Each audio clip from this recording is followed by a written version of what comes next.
These are end caps, and they're in almost every single supermarket. Here's a Morrison's one, for example. And here's a Sainsbury's one, which looks quite familiar. And I even found them at Tesco inside this metal crate thing, which is a bit bizarre.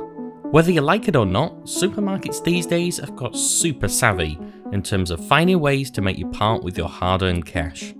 You see, I've just come back from a holiday, which explains the red forehead, unfortunately. But when we came back, I started to realise how much money we're actually spending on a weekly big shop.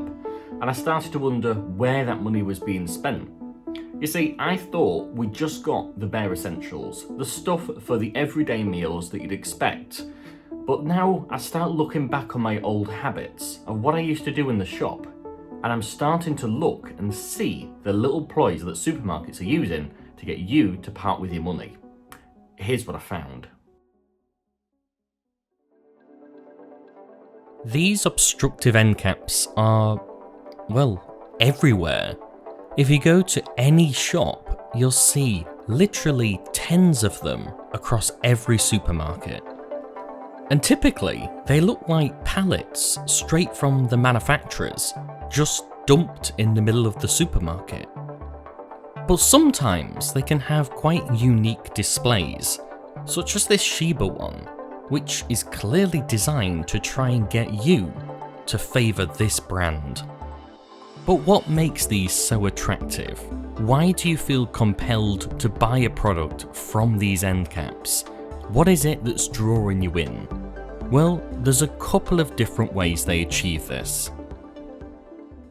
You're not generally going to buy sun cream in the winter, but as soon as summer arrives, you bet that those supermarkets will have it prominent on display at the end of the aisle to remind you that you need to buy some, because chances are you haven't even remembered, but they have. But what's the connection with plasters? They seem a bit of a random item. But if you think about it, when the sun comes out, the first thing your kids are going to do is go outdoors, and they're likely to have cuts and scrapes. And the manufacturers know this, and so do the retailers. And you probably didn't have apple juice on your summer shopping list because it probably didn't come to mind. But if the supermarket just gently reminds you that apple juice is a summer product, you're likely going to pick one up. And while doing your family shopping, you might just drag the kids round to the wine section. So what if we could put something there that's for the kids? The psychological tricks that the supermarkets use without you even realising it is actually pretty scary, and it's everywhere.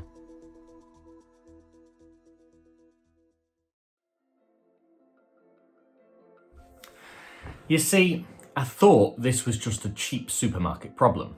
I thought it was only going to exist in Aldi and B&M, potentially Lidl. But actually, as I wandered round Waitrose and M&S, the same problem is there. In fact, I went round the large supermarket of Tesco nearby, and trust me, they're obtrusive. They now have large TV screens that are brightly lit at the end of the aisle, showcasing different offers and products. So it's clear that if I was going to avoid them, it's going to be difficult. I'm going to be drawn in not only by offers, but by brightly lit screens, obtrusive aisle placements, and products that I think I might need depending on the season. So what other gimmicks are they up to these days? Let's have a look.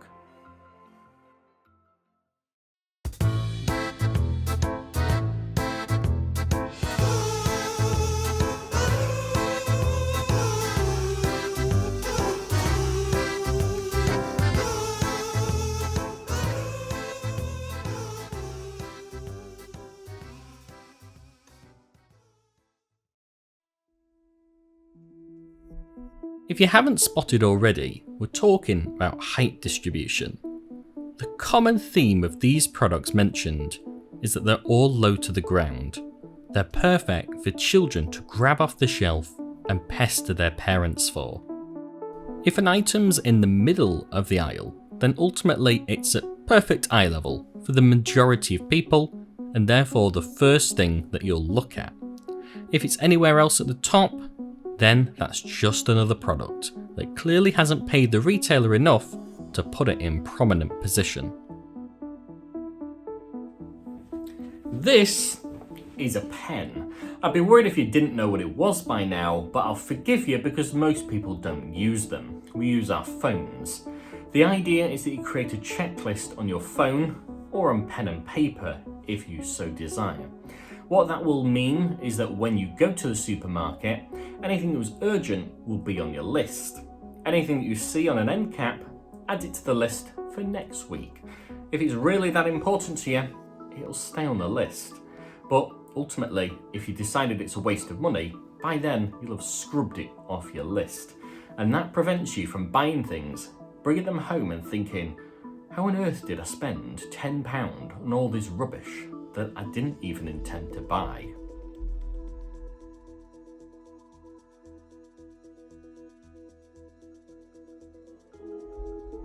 Another thing that I've done recently when I go to the supermarket is I've started looking at what I'm paying for. Sounds obvious, right? But I don't mean the product. I mean the marketing. Take this Shiba one, for example, that we looked at earlier. So there's a few things here. There's a £1,000 prize. There's the shelf space, which is at a premium because it's on the end of an aisle. So that's two things already. Then you're paying for the actual branding of all of the market employees that are around it, which is all the Shiba branding. And then of course you're paying for the product. So you're paying for four things. Usually you'd only pay for the product itself, or so you think. So when you're buying that product, not only are you buying the product itself and you're getting the contents, which may or may not be to your taste, or your cat's taste if it's Shiba more like, but ultimately you're paying for that £1,000 that someone is ultimately going to win. You're paying for the shelf space that it's going to sit on, and you're paying for all these fancy marketing gimmicks. So if you're at the supermarket and you see something like that, just think, wow, I'm paying for that to sit in that shelf space. Why would I pay for something to sit there when I can go down to the normal aisle and I can buy usually a cheaper brand product that is just as good, if not better sometimes, and you don't have to pay for all of that marketing.